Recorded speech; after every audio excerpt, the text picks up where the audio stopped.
Hey, Fort Collins. Once again, you're listening to 90.5 KCSU FM, and this is Science CSU, your radio laboratory. Today I'm actually sitting in studio with Danae Blanchard, who is an undergraduate honor student here at CSU, and she's currently working on her honors thesis in business administration. She's majoring in business with a concentration in marketing. Welcome, Danae. Thank you for having me. So just to kind of get started here, why don't you give us a little bit of background on yourself and kind of how you came to be at CSU here? So I grew up in Littleton, Colorado. I've always been a Colorado native, and both of my parents actually came to CSU and both went here. So I knew I was interested in business, and we have a great business school and a great program here. So it was kind of an easy choice just to come to this beautiful city where I was comfortable with too. So great business school and great environment to be in. Okay, and how'd you get interested in business in particular to study? My dad is a businessman too, and so I remember always going to work with him and just thinking how fascinating it was, the different aspects of business and the different things that people can really accomplish when they put their heads together and really work hard. And so I really just had this urge to kind of go into business and kind of eventually maybe start my own business. And I got into marketing in particular because I didn't like accounting. It was way too difficult, and I just didn't have a knack for it. But I really liked the marketing sales aspect of business, really going after what consumers really want, and also kind of analyzing competition and seeing the competitive environment was something that was really interesting to me with business. And also kind of the psychology behind consumerism, why people make buying decisions, and how different marketing and advertising affects people. Okay. What exactly are you looking at or you want to learn from your thesis? So yes, my thesis is on exclusivity in marketing. And so this is a tactic that marketers have used in luxury industries for a long time. In luxury brands such as the big ones, Chanel, Louis Vuitton, Hermes, they employ these exclusivity tactics that people don't really know about, which can include having very high price points, only offering certain sizes in clothing, kind of to make it an exclusive elitist club, so people feel like they're part of something bigger than themselves. And so these luxury brands have always used exclusivity as a marketing tactic, and now fast food brands and other things like that are beginning to use exclusivity as a tactic. So it's kind of interesting to see how consumers like to feel they are part of an exclusive group, or belonging to something bigger than themselves that kind of sets them apart from others, to feel kind of different in their purchasing and what they're buying. You kind of went into it, but what really goes into exclusivity? It's a broad range of different things that businesses will do. So it can be sales and events for only members. Now some fast food places are having secret menus that only some people know about. So Panera has a secret menu, Starbucks has one. They're kind of slowly coming out with these secret exclusive things that not many people know about.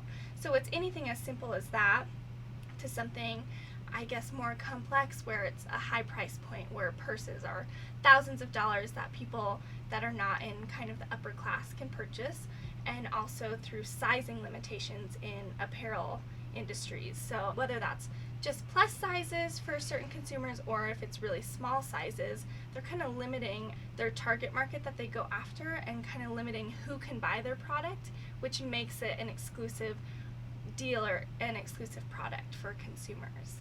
So why is it that exclusivity creates this demand? Because it seems like from an outsider's point of view that the more people that you include and the more people that you target, the more business that you'd get.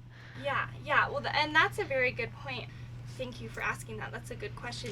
The reason is that there's kind of some psychology behind it. There was this Ukrainian-born American economist named Harvey Liebenstein, and he characterized what's called non-functional demand. So this is, in economics, there's supply and demand. Right. Obviously, that's kind of just comes natural. But there's also this artificial or non-functional demand. And so what this economist kind of characterized was that there's three types of this demand that comes unnaturally and that can be created, that marketers can create. So the first type is called the bandwagon effect. That if something is popular or trendy, more people begin consuming a product. So the demand will increase just because something is popular and people begin consuming it. The other flip side of that, the other effect of non-functional demand, is called the snob effect. This is that demand will actually decrease when too many people begin consuming. So when too many people start buying something, it loses its kind of appeal. It's no longer exclusive. It's no longer, I guess, cool to have it, and then the demand will decrease. So it's kind of, marketers have realized they can increase their demand through making their product have a sense of exclusivity. And also kind of the point of marketing, or I guess what marketers want to achieve, is they want their product to deliver value to consumers. And so different consumers perceive value in different ways. Some people like cheap products, but other people, want a sense of brand connection, and they want that value with their purchase. So they're willing to pay a higher price for something that they feel delivers more value and makes them look, I guess, better in some senses if they have, nice clothing or nice cars or nice houses too. Okay. You mentioned that exclusivity can be more of like targeting different classes of people as well as sizes. Is there any examples of targeting like a specific culture or a specific race of people? Yeah, so that's actually where marketers have kind of gotten in trouble with using exclusivity, that there is certain instances where products are solely for males or females or, certain races, different hair products and stuff like that. And so that's kind of seen in our society, that's seen as ethical to kind of make those exclusive because it's based off of those types of things.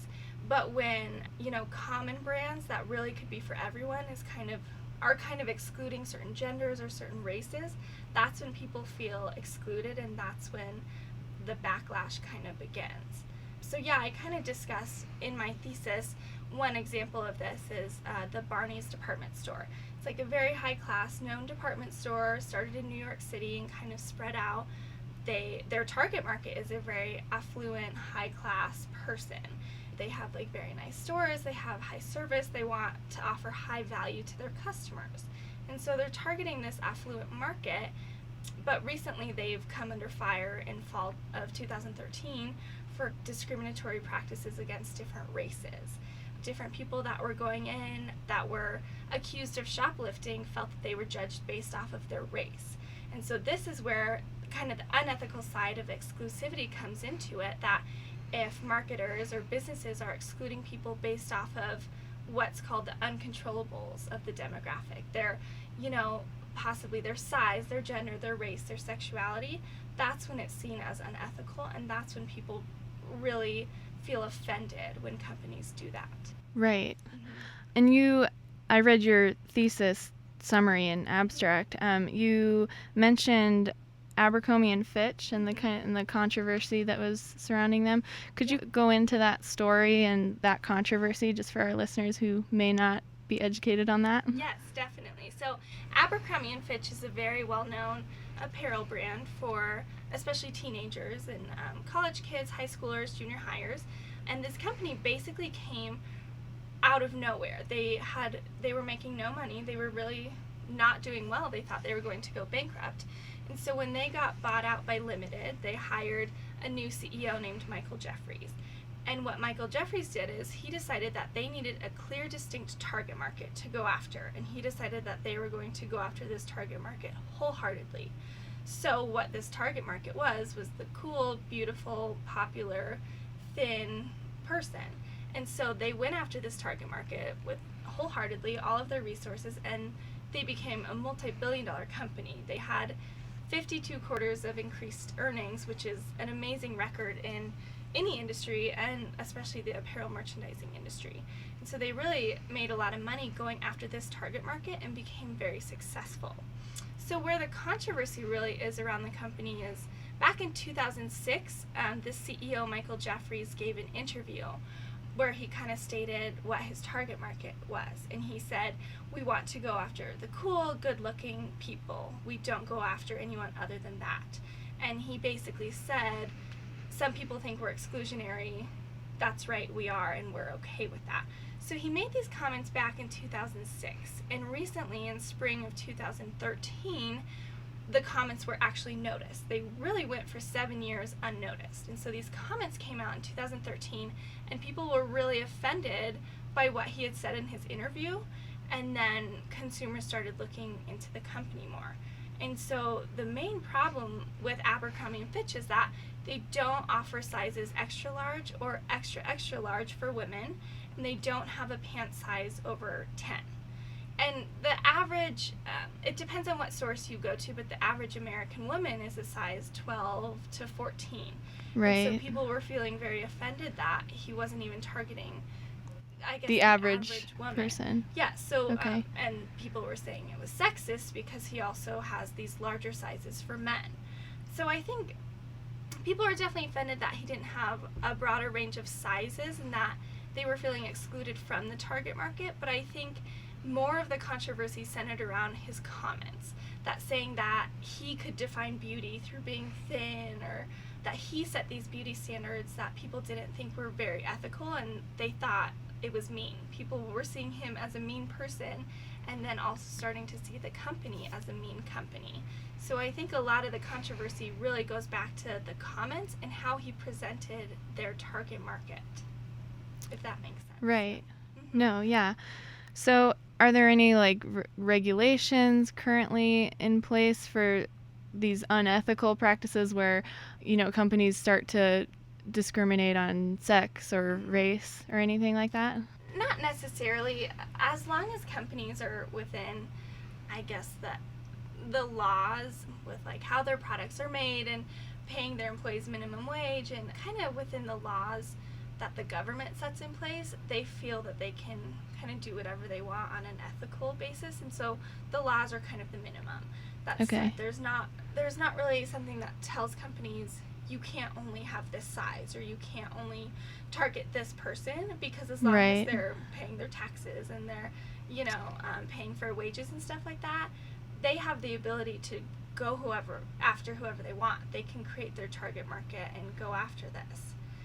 But as we're seeing with society, consumers overall are becoming more ethical these days. You can see that with the interview. It happened in 2006, and no one cared about it for 7 years. It didn't come out for 7 years, which shows that now consumers, especially millennials, you and I, and the target market for Abercrombie, are becoming more ethical. There was a survey done asking consumers in 2007 and then again in 2012 about some different brand characteristics. This company surveyed consumers and millennials and said, what do you think about different brand characteristics of companies? And when they asked them in 2007 how important ethics were, these people stated they were only 51% important. Then they asked them again in 2012, and they were 71% important. And we can assume it's gone up even since then. So there's no real regulations that, I guess, keep companies from using these exclusive tactics, because one of the goals of business for-profit businesses is to be making money, and it's seen as ethical to make money for your shareholders and for your employees to sustain them and their families. And so they really have a lot of free reign to do whatever they want. Right. And I mean, and I recognize that it is important to be able to target specific people just for good business, yes. But and to make money. But do you think that there is a point where it becomes unethical, and you're not just targeting certain people just for good business, and it becomes unethical and wrong? Yeah, I definitely, throughout my research, have kind of formed an opinion over it, and I've also kind of gathered what consumers' opinions are of this. And it seems that if companies want to use exclusivity, they can do it in an ethical way that's still successful. And so consumers are okay if companies, exclude on behavioral aspects, or I guess exclude based on like social or economic status, by high price points, or having exclusive events for members, or through secret menus and stuff like that. They're okay with that exclusivity, and millennials are okay with, VIP A-list kind of deals and that exclusivity. They like it, but not when it's in a mean way. And so what consumers don't like is when companies start excluding on the uncontrollables, which is gender, race, sexuality, and in some cases size.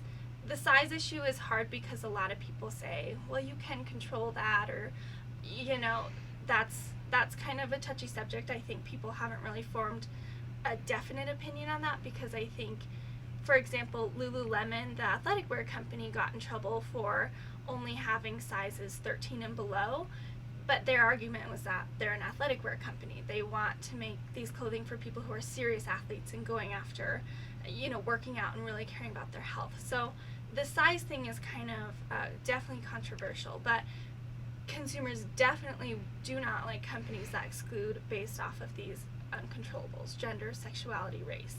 So, the goal for marketers is to really go after the behavioral aspects with exclusivity, but not so much the demographic issues or the demographics of consumers, if that makes sense. Yeah. So do you think that there's anything that could be done to prevent companies on targeting based off of those demographics? And do you think that that's right to do so, to regulate that? You know what? I am not really sure that there's a good way to regulate it, but I think consumers have the power, and I think that's how it's going to be regulated, especially with consumers becoming more ethical and using social media. People know what companies are becoming unethical, and if they hear of a company that's kind of a mean company or doing something that is exclusive and offending people in kind of a mean or ugly way, consumers spread the word about it, and they have started attacking companies that do this. So while I don't think there's a way for the government to necessarily regulate it, or for businesses, I think the consumers have the power, which is the great part about it, that we really have a voice in speaking out against companies when we feel offended, or we see that other people, vulnerable people, are being excluded by these companies. We can speak out, and that's what's been done in the Abercrombie and Fitch case. They were making money, but once consumers realized that this was a company doing unethical things, that's when the backlash started, and that's when people started speaking out, and it resulted in a loss of sales for them and a loss of revenue. And so I think we have the power, and I think consumers should speak out against companies that we think are unethical to hold them accountable. So yeah, I think it lies with us. So has Abercrombie and Fitch changed anything after all that backlash? I don't have any more recent information. Over the summer, the CEO, Michael Jeffries, who had made the original comments in 2006, he came out and kind of made an apology. He said he was sorry about the way he said things or whatnot. I don't know if they've started offering larger sizes yet, but I'm sure they're scrambling right now to kind of figure out how they can get back to their consumer base and how they can still be kind of a cool, exclusive company without excluding in an unethical way. So I don't know what they're doing right now. I heard rumor that they were going to start offering larger sizes, but I don't know the answer to that for sure. But that's still cool that it just kind of shows you the power of the consumer, that they did in fact lose revenue after seeing that interview. Yes, exactly. And I think that's what's important, that we're the ones buying and we have the buying power, so we should have the power to speak out as well. You kind of talked about how these companies can be able to target people exclusively without being unethical. Could you go a little bit more into some of the tactics that they could use that would be okay and ethical? Yeah, I think it just kind of depends. They just have to be careful, and they really do have to know, once again, their target market.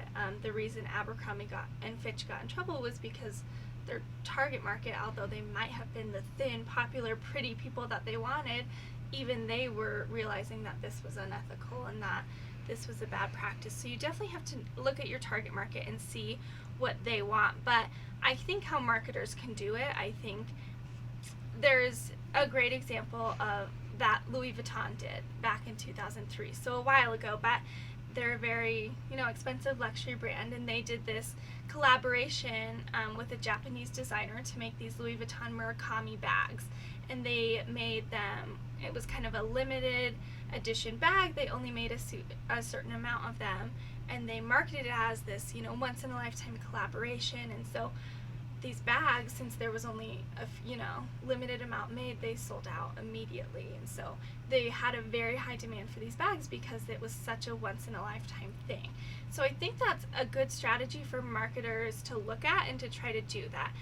You can make your products have a higher price point to convey higher value to consumers.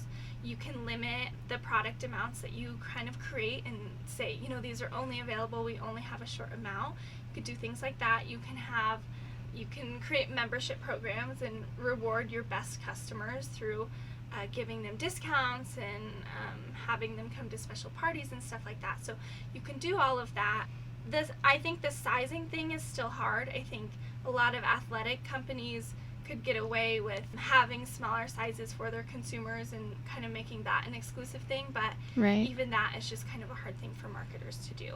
So yeah, there's just all these different ways that you can figure out how to convey value to your consumers and make your product exclusive through your advertising and through the high quality of materials that you use if you're an apparel company and whatnot. But again, you just have to be careful not to be excluding on demographics.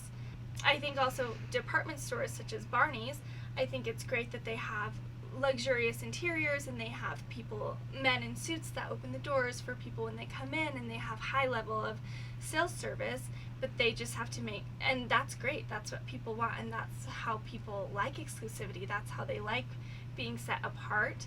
They just have to make sure they really know the demographics of their target market, that they're not excluding based on race, because once again, in this day and age, we have a lot of young entrepreneurs that are getting richer younger, and they're multicultural, and they're different than maybe what Barney's thought their target market was 10 years ago.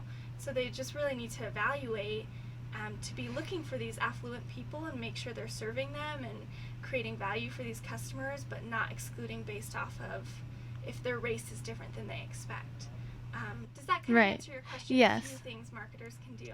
Yeah, definitely. So we kind of spent some time talking about all of these different concepts, all the different tactics, and the concept of exclusivity. So changing gears a little bit, could you go more into or tell us about how exactly you're studying this in your thesis and how you kind of are structuring that?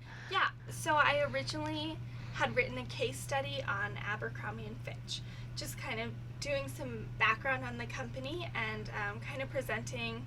This was back last fall, 2013, and so I kind of presented that the company had two very different directions to go and had written a case study on that. And so I had a lot of background research on Abercrombie & Fitch, and I just had tons and tons of it, and so I decided to kind of turn it into my thesis. So I really just did a lot of scholarly research, and I researched some economics, such as what I was talking about with Harvey Leibenstein, the economist. So I researched kind of some things about supply and demand and non-functional demand. I also did research on buyer behavior, so that's the psychology behind consumers making purchasing decisions. I just did a lot of research on different aspects: economics, psychology, business, marketing, and I did a lot of research on luxury brands as well, and what tactics they've used over the years and when they kind of decided that exclusivity was a tactic to be used. So I kind of researched a lot of different industries and a lot of different, a lot of different things, and have formatted it into a paper. And so the paper analyzes what exclusivity is, how brands use it, how demand is created, why consumers like feeling kind of exclusive, or I guess elitist in some instances. And then I also analyze the negative, the deleterious effects of using exclusivity. And finally, I give some recommendations on how marketers can balance exclusivity without being exclusionary, which is, again, excluding on the uncontrollables: gender, race, size. Okay. So what did you know going into all of this research, and what have you learned since studying all this? I mean, I definitely knew that I guess luxury brands use this concept, but I didn't realize how it went into all these different industries, such as the restaurant industry with secret menus, and I just didn't really know how deep it went. And it's interesting going back and looking and thinking, oh yeah, I've purchased brands because I thought, oh, that'll make me look cool, or that'll set me apart, or stuff like that.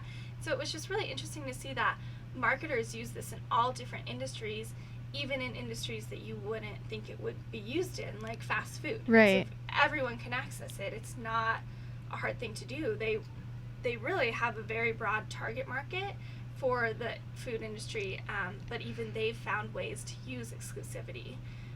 Or if, I kind of looked into the background of Facebook also. When it first came out, it was only available to Harvard students. And then because people couldn't get access, they wanted it. And then they grew it to the other Ivy League schools and then all universities. And now finally everyone has Facebook, which is great and fun, but it's no longer an exclusive thing. You would never look at it and think like, oh, that's so cool because, so-and-so everyone has it. Right. So I really just began to see that it's used all over the place without even realizing it. And it was also interesting just to see, I guess, consumerism aspects of it and how consumers feel the need to be set apart or to have these groups that, you own that person, I own it too. So it's like we have a connection, we have a group, and it's interesting how consumers have the need for exclusivity that you wouldn't even think we do.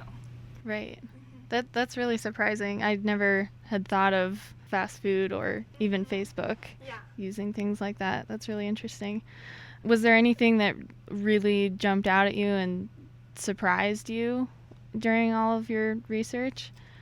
I guess nothing too shocking. I think one of the things that was kind of surprising or hard for me to wrap my head around is that it all goes back to PR and public relations, that when the companies are kind of, charged with being exclusionary or they have lawsuits brought against them, it's all about how they respond to it.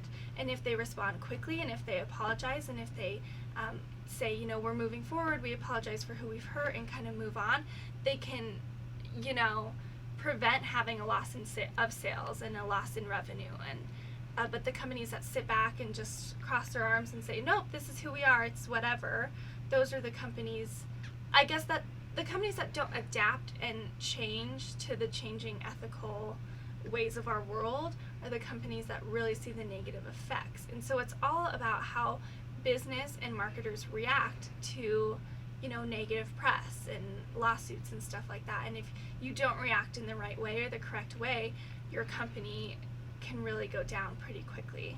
So that was just an interesting thing that I didn't realize, that you have to always be quick on your feet in business and be thinking about if something did go wrong, how would we respond in a timely and effective manner in order to keep our core customers and continue growing our business. So it's hard to see companies respond in the bad way when they don't respond very well, and it's just results in very negative effects for them. So, kind of going off of that, with coming back to Abercrombie & Fitch, do you think that had the executive not given that answer, that controversial answer to whatever question it was, do you think that people would never have known that they were so exclusive and were targeting such an exclusive group and that they were being unethical? Do you think that people would probably still be buying that brand and think nothing of it? Or? Yeah, that's a very good question and a very good point. I absolutely think so. I think eventually it could have come out that, and they were excluding people for a long time, so I'm sure there were very offended, hurt consumers that always were saying, oh, Abercrombie doesn't have my size, and we're feeling sad about it, but they never really took the action to speak out because they didn't see it as that big of a deal. But I think his comments in his interview changed everything. I think the way he said it and kind of his arrogance in the interview offended so many people. I think if he would have presented it in another way, it definitely would not have come out and kind of spread like wildfire. I think because his comments were so hurtful to so many people and so, I guess, just rash and kind of arrogant that people really clung on to that and really almost thought he was a mean person and a mean company, and so they really took that and ran with it and felt very offended. I think if he would have just come out and said, yeah, our target market is like the fun loving, maybe popular, like great kid in high school, whatever, if he would have said it in a more fun, positive light, I think it could very well have gone unnoticed for a long time. I think eventually, since consumers are becoming more ethical, people would have questioned, why don't you have larger sizes? But I think because he explicitly said, like, we only go after thin people and we don't want to go after anyone other than that, it really offended people. I really think him phrasing it in a different way and being nicer about it would not have fueled so much of this fire and so much of the hatred for the company. I think that's a very good point. The way he said everything really resulted in, I guess, the slight downfall of the company and their decrease in sales. So yes, absolutely. I think it would have come out eventually, but it wouldn't have been such a controversy that it was, and that it still is. So really it seems like, unless there's an explicit interview like this, people really need to kind of take it into their hands and research companies that they're buying from. Yeah, definitely. And I also think the Abercrombie and Fitch controversy really empowered a lot of people. So the people that started speaking out against Lululemon, I think they kind of realized, oh wait, this company doesn't have my size either, and since people spoke out against Abercrombie and Fitch and had success, maybe if I start speaking out and spreading the word, I can have success too. So I do think consumers have to take it upon yourself, and I think we have to keep companies accountable and businesses accountable, that if we see something that is hurtful to us or is offending a lot of people, I think we do need to kind of step up to the plate and spread the word about it and take action. Otherwise, it can go unnoticed. There's no person just looking over every company seeing if they're ethical, because the other thing is different people have different definitions of what's ethical and what's not. So I think you're completely right. Consumers need to be responsible for what we think is ethical and speak out against what we think is not. So you mentioned before our interview here that you're done with your thesis. You presented it. How did that go for you? It was good. Overall, it was a stressful time, but I think everyone's thesis is stressful, so I'm no different that way. It was really interesting. It was a lot of hard work and a lot of time was spent in working on this, but it was something that I was passionate about, and it was something that I felt was important. So that's why I worked so hard at it.